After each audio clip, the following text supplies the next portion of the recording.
हाय, good morning. आज दिवसाची सुरुवात कडक चहापासून झाली आहे. आज तिसरा श्रावणी सोमवार, सो आज महादेवाचं दर्शन घ्यायला जायचं होतं. पहिले स्वामींचं दर्शन घेतलं आणि मग महादेवाच्या दर्शनाला गेलो. दर्शन खूप छान झालं.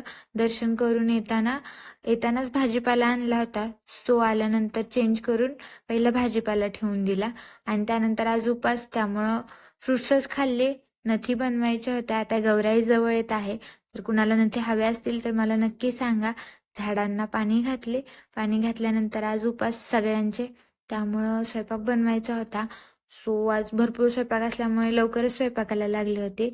स्वयंपाकात चपाती, भरलेली ढोबळी मिरची, बटाट्याची भाजी, भात आणि पापड्या असा मेनू होता आजचा. आणि हा आमचा येडा. असे येडेचाळे करणारा प्रत्येकाच्याच घरी असतो, तसाच हा आमच्या घरी येडेचाळे करणारा आहे. संध्याकाळी देवाला नैवेद्य दाखवला आणि जेवण केलं. असा होता आजचा माझा दिवस. Bye bye.